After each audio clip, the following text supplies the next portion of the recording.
sábado. Agora chegou o meu momento de falar. Todos os outros anciãos disseram sua parte e eu queria deixar realmente o meu muito obrigado, o meu carinho por essa igreja. Essa foi a única igreja que eu fiquei por um ano completo servindo. Todos os outros semestres eu servi, mas fiquei um semestre apenas na igreja, ou às vezes 2 igrejas por semestre.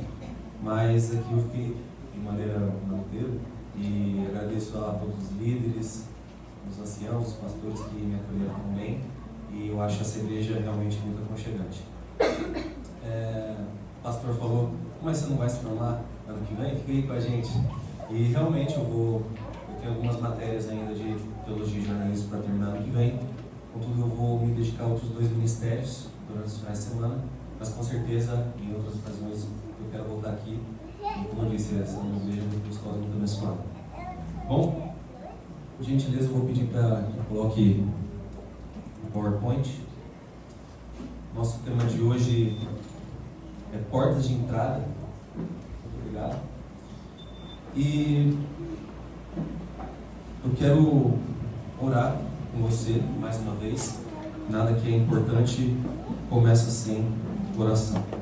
Então, vou pedir para que você esteja de reverência e essa mensagem pode ser realmente uma bênção.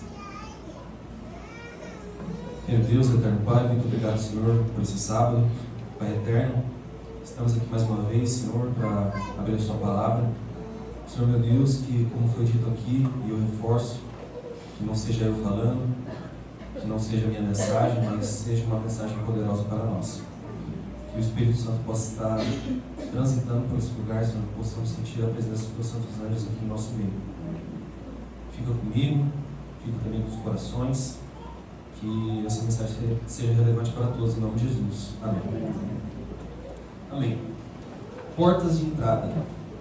Quais são as portas de entrada que nós damos às influências espirituais? Você sabe que há portas dos olhos, portas dos ouvidos, portas diversas que nós nos conectamos e damos acesso ao que no mundo espiritual esteja conosco, esteja presente.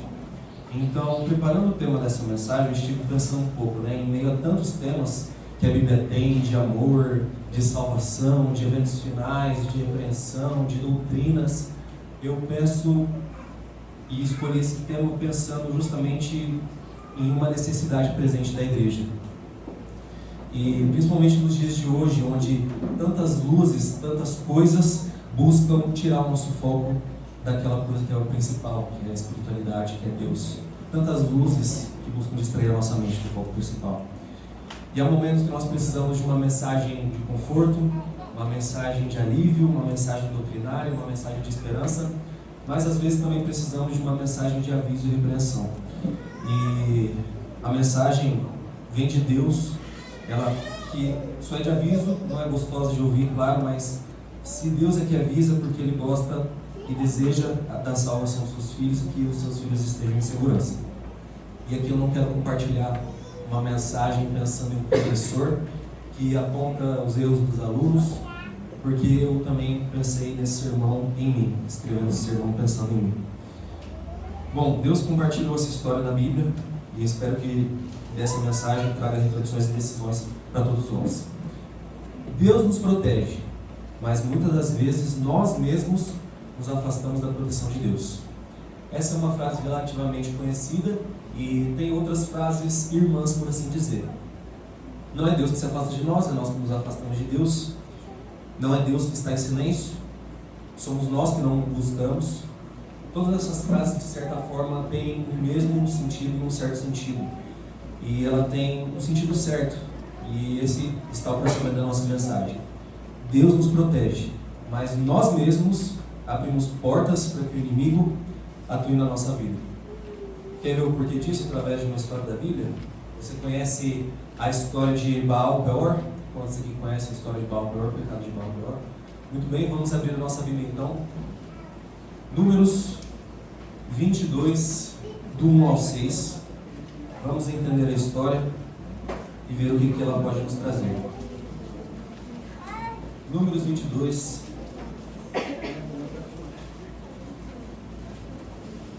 A 6.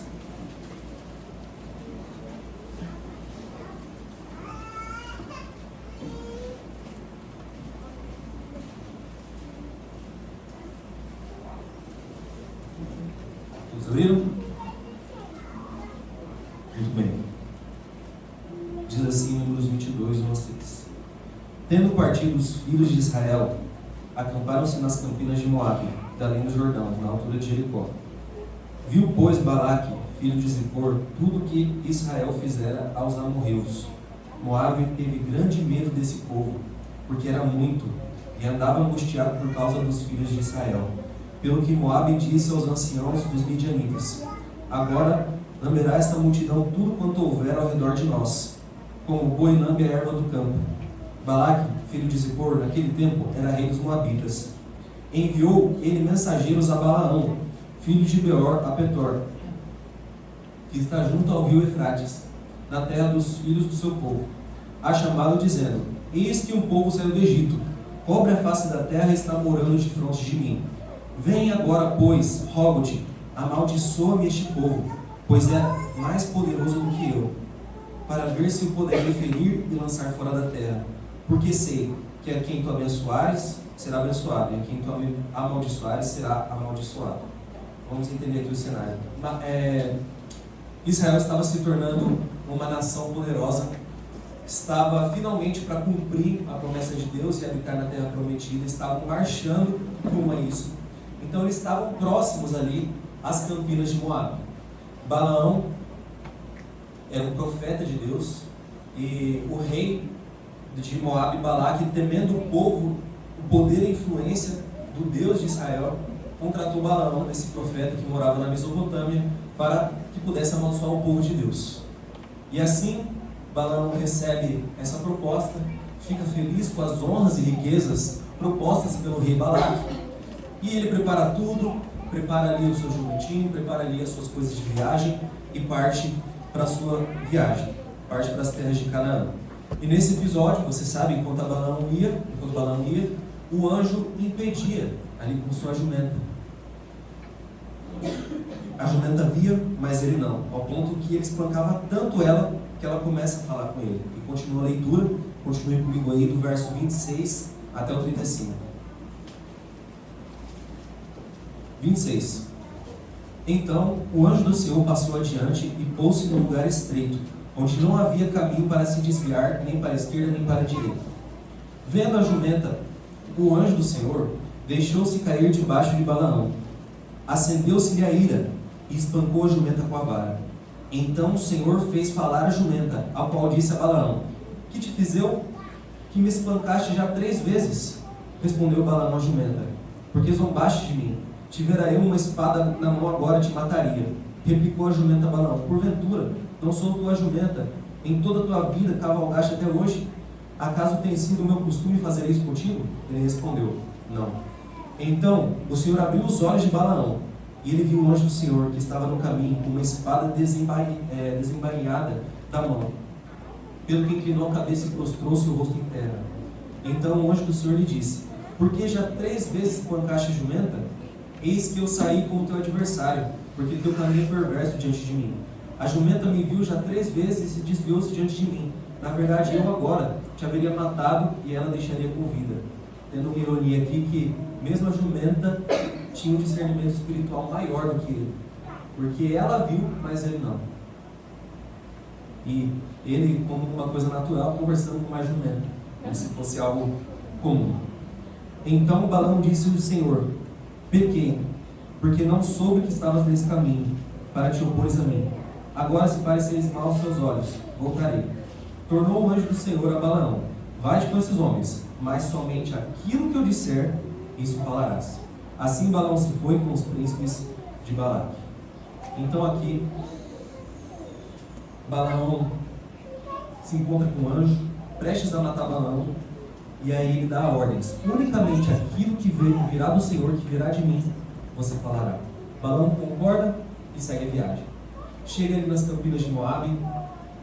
Balaão se apresenta ao rei Balaque, você conhece a história, pede para que seja erguido 7 altares, 7 novilhos, 7 carneiros, para que pudesse ali ele realizar o seu ritual de maldição.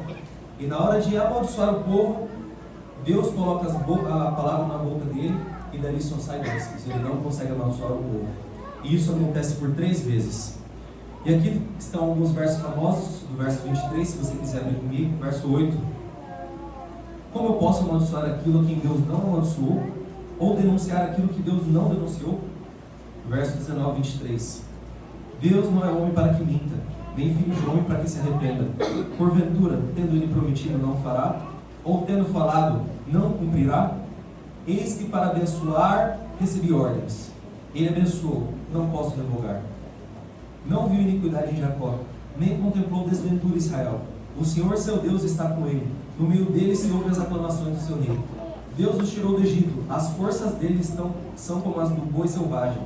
Pois contra Jacó não vale encantamento, nem adivinhação contra Israel.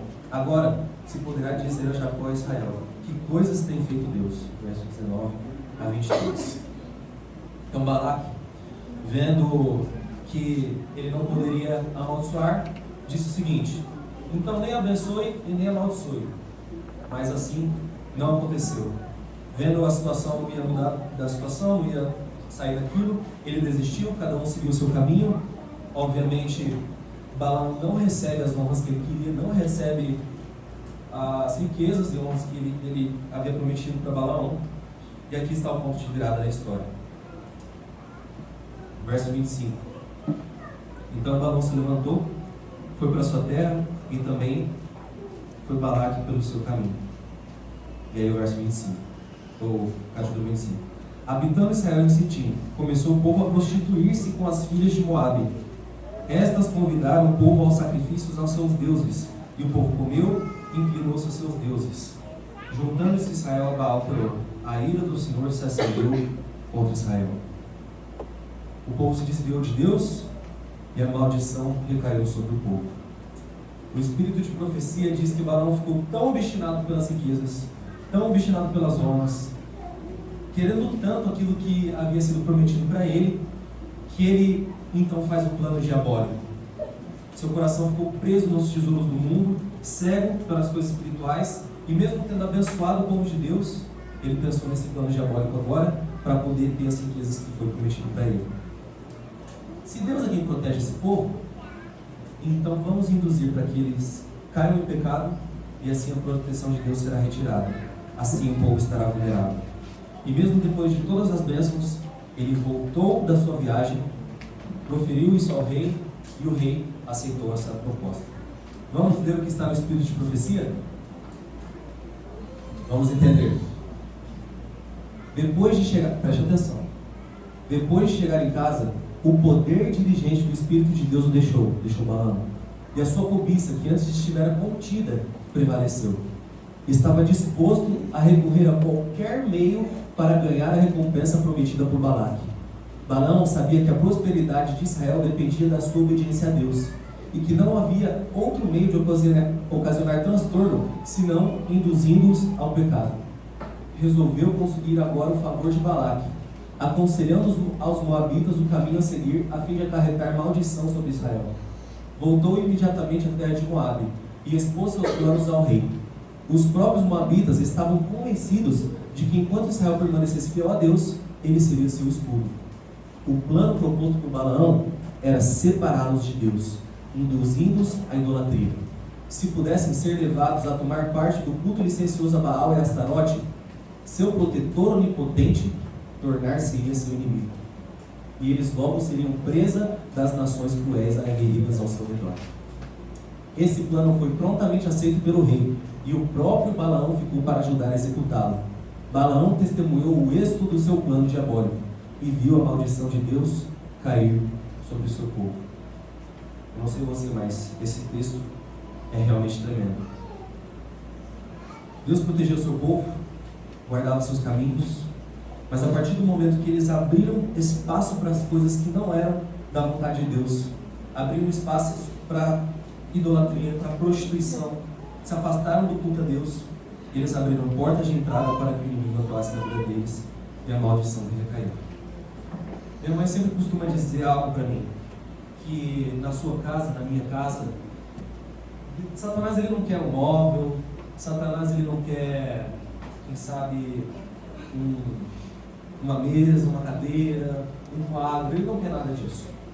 Ele só quer simplesmente um prego.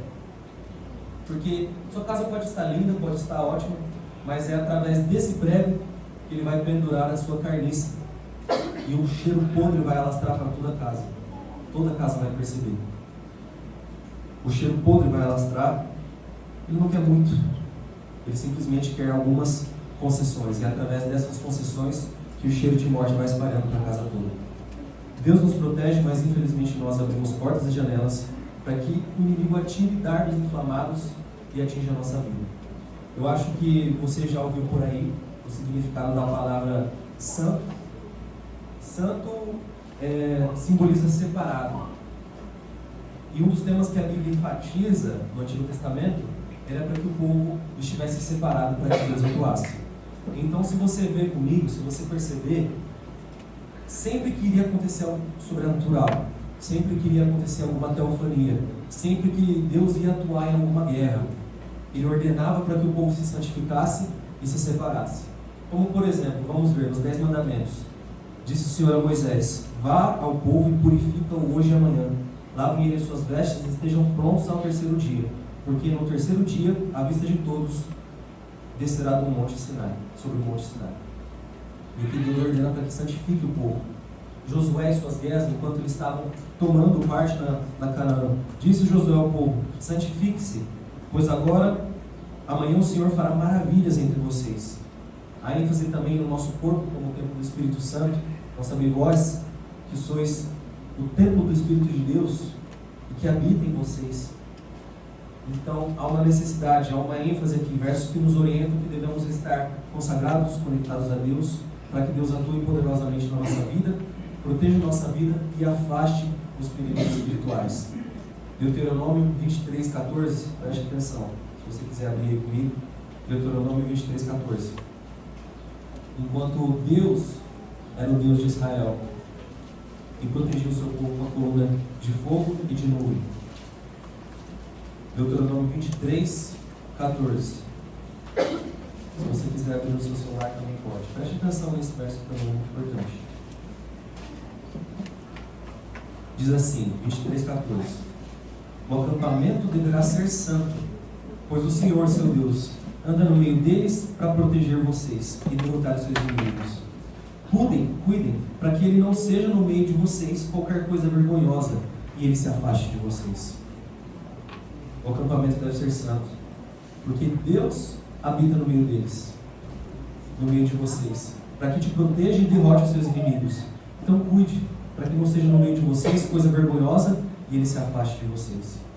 Deus nos orienta a que sejamos puros, consagrados, conectados, para que assim ele falando, para que eu esteja com vocês, para que eu atue na sua vida e proteja vocês. E Isaías já dizia que a mão do Senhor não está encolhida para atender, nem surdos seus ouvidos para ouvir, mas os nossos pecados fazem separação entre mim e vocês.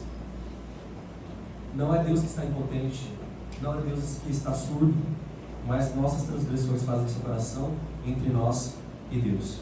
Deus é o mesmo, com o mesmo poder de agir e operar, mas nós frequentemente nos afastamos dele, nos colocando em vulnerabilidades espirituais. Costumamos cuidar bastante da segurança das nossas casas, por meio de cadeados e fechaduras, para proteger nossas propriedades e nossa vida contra homens maus.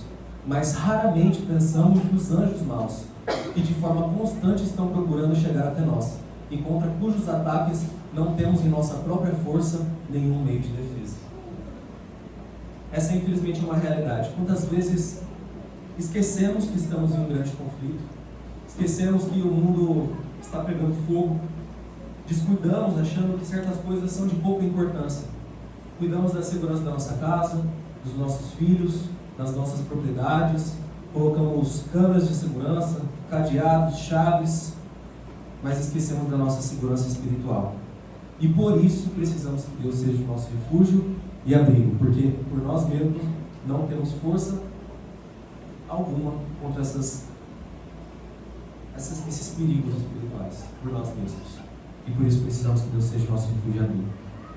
Por isso, devemos abandonar os pecados acariciados. Devemos abandonar os nossos comportamentos e práticas que são contrários à vontade de Deus.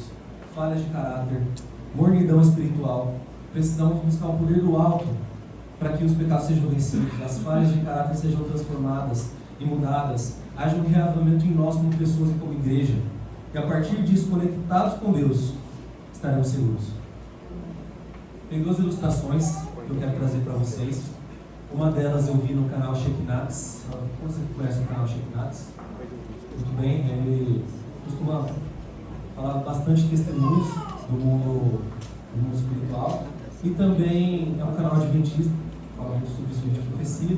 E outro testemunho que também eu vi no culto lá em São Paulo. Eu vou começar com um testemunho que eu vi lá em São Paulo, de um pastor. Esse pastor recebeu uma ligação de noite e pedindo ajuda porque a filha dessa família estava endemoniada. Então ele liga para o ancião, pede ajuda para o ancião também, os dois se organizam, vão para a casa dessa família, eles chegam ali. O pastor e o ancião começam a orar por essa pessoa endemoniada e de repente o espírito começa a caçoar da cara do pastor, começa a rir da cara do pastor. Mas como assim? Nós somos amigos. Sempre você está aí assistindo os meus filmes, ouvindo as minhas músicas, assistindo as minhas novelas. Agora você quer me expulsar? Como isso? Finalmente ele não conseguiu expulsar. Foi um ancião que orou pela libertação dessa pessoa. O demônio rindo da cara desse pastor, porque era muito condescendente com as coisas que eram dele. E aqui o testemunho do Shekinats, de um bruxo da República Dominicana, o bruxo mais poderoso da República Dominicana. Em uma entrevista, foi gravada essa entrevista, se você quiser você pode pesquisar no YouTube, perguntando sobre os cristãos. E ali o bruxo, ele admite que mesmo sendo o bruxo mais poderoso, um cristão verdadeiro era mais poderoso do que ele. Era mais poderoso do que ele. Então o cristão verdadeiro é mais poderoso que você? Sim, se for verdadeiro. Tem que ser verdadeiro. Se for de mentira, eu sou mais poderoso do que ele. E aí ele fala que os cristãos que eram professos, facilmente os feitiços davam certo, facilmente os feitiços caíam, mas o cristão verdadeiro não acontecia isso. Quando aconteceu que um cristão que estava atrapalhando o comércio dele, ele queria amaldiçoar esse cristão, fazia feitiços, não dava certo. Feitiços mais fortes ainda, não davam certo também. E aí eles prepararam uma emboscada em uma encruzilhada nas esquinas, que segundo eles é onde os espíritos têm mais poder ali, e não aconteceu nada também. Então esse bruxo teve que se mudar porque esse cristão estava atrapalhando o comércio dele. Quão poderoso é o cristão verdadeiro? Esse sim tem o poder de Deus. Esse sim, pelo poder de Deus, pela presença de Deus em sua vida, afasta as hostes do mal. Um cristão só de nome, ele engana a si mesmo. Nós precisamos ser cristãos verdadeiros. Aquele que pertence a Cristo é mais seguro que os anjos celestiais. Nunca haverá poder. Vou ler aqui. Nunca haverá poder suficiente nas hostes do mal para prevalecer contra a alma mais fraca que se encontra no refúgio de Cristo.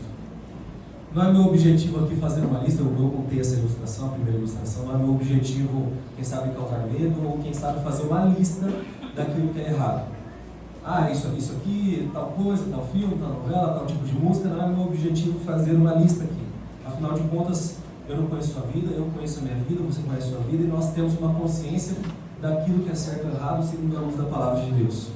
E olhando para tudo isso que nós vimos, ilustrações, textos, precisamos como igreja, como pessoas, como família, mais de Deus, mais do seu poder, mais da sua presença, mais de consagração, mais de oração, mais de entrega, mais de submissão. Quantas vezes nós esquecemos realmente que estamos em um grande conflito, que as coisas são mais espirituais do que parecem. Nós precisamos de Deus. Bem, se eu terminasse a mensagem aqui, eu estaria completamente errado.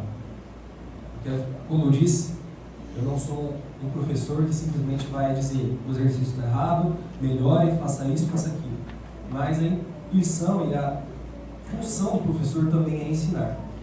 E como eu disse, o sermão também é para mim. Talvez eu tenha assustado você em alguns aspectos, enfatizado, quem sabe, o poder e a atuação de Satanás, mas não é a minha intenção isso. Assim como o pastor João Batista, 2 sábados atrás, contou seu testemunho, não para exaltar o poder de Satanás que atuou na vida dele, mas para exaltar a proteção e amor de Deus na vida dele, assim eu quero fazer também.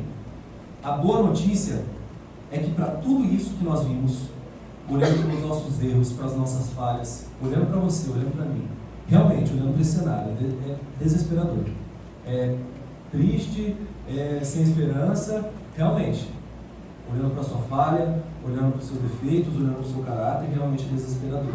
Mas eu quero animar você, porque para tudo isso que eu falei tem uma solução, uma esperança, um caminho no meio.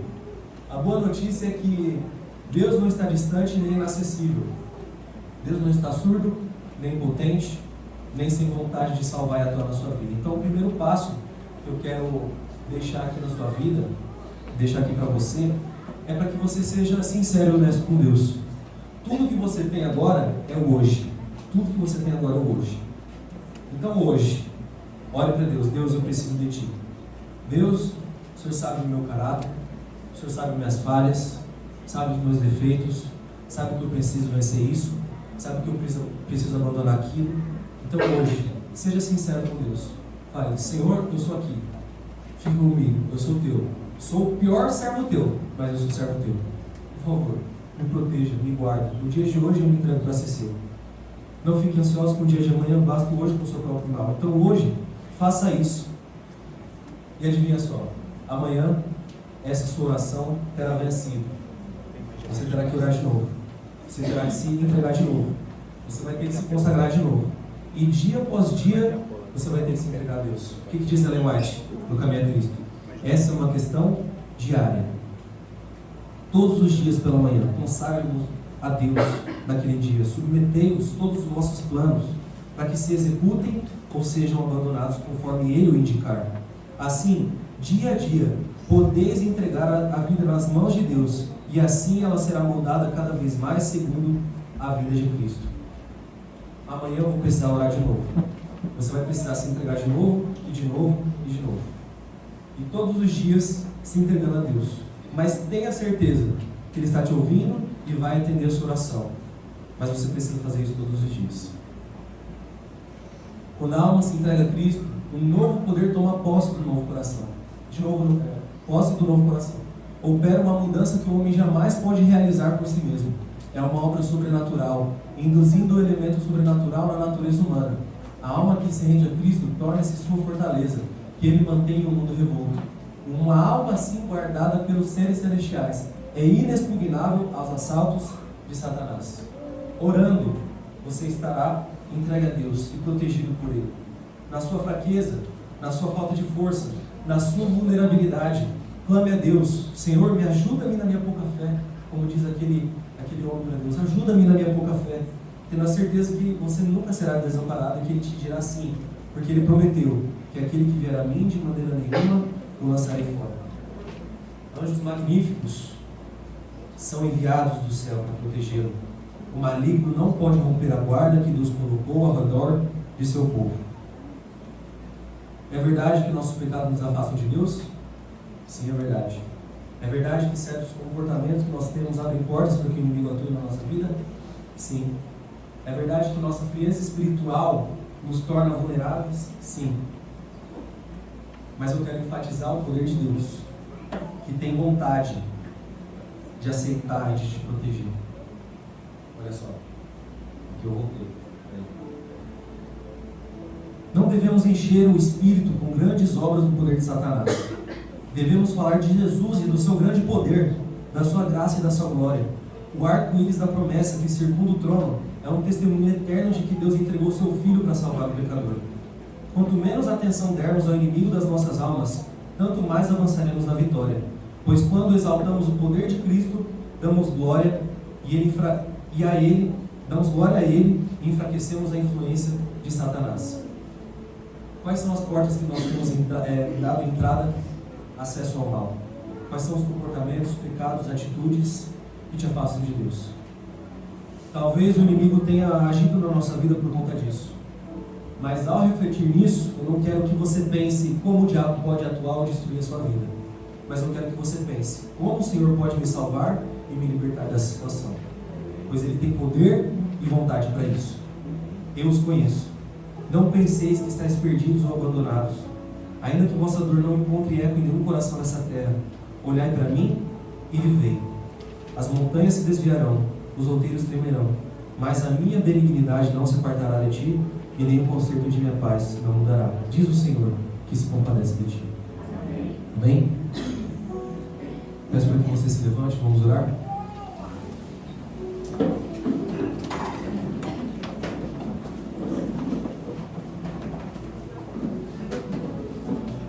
Oremos. Pai eterno, Santo Deus, muito obrigado, Senhor, porque a Bíblia, Senhor, nos dá instruções para a vida eterna e nos conscientiza, Pai, sobre muitas coisas. Estamos estudando na escola sabatina, Pai, que muitas das vezes, mesmo com as coisas boas que o Senhor pregava, também havia repreensão, também havia verdades que eram difíceis de aceitar, Senhor, mas que possamos aceitá-las, Senhor. Possamos entender que há um Deus do céu, disposto a nos proteger, a nos guardar. Somos tão falhos pecadores, Senhor, e tão vulneráveis, Senhor, Tu sabes. Mas como a Bíblia fala, Pai, tem misericórdia de nós porque somos feitos de pó. Lembra da nossa natureza, Pai. Nos protege, nos guarda. Hoje nós queremos nos consagrar a Ti, pedimos perdão. Tu sabes os pecados escondidos, as falhas, as portas, as janelas que nós abrimos frequentemente para que o mal tenha em nossa vida, Pai. Perdão. Pedimos para que o Senhor, Pai, blinde essas entradas, Pai. As portas, as janelas, Pai. Que somente o Senhor tenha acesso à nossa casa. Nem um prego, nem uma cadeira, nem uma mesa, nem um padre, nada, Senhor. Por favor, nos consagramos em Ti no dia de hoje. E nos ajuda, Pai, dia após dia, a nos consagrarmos a Ti também. Esteja conosco, como igreja, como família, e abençoe o vida individual de cada um aqui, Pai. Nós oramos e clamamos no doce santo nome de Jesus. Amém. Bom, eu coloquei, pode botar no slide por gentileza? Eu coloquei um resuminho aqui da... Pode sentar, pessoal. Se essa mensagem, eu espero que tenha sido relevante para vocês, de certa forma, instruiu vocês em alguma questão, eu deixei aqui um resuminho dos pontos que eu marquei e coloquei. Então, se vocês quiserem tirar foto, eu vou compartilhar no grupo também. E espero que seja proveitoso para vocês de alguma forma. Muito obrigado, feliz sábado e nos vemos.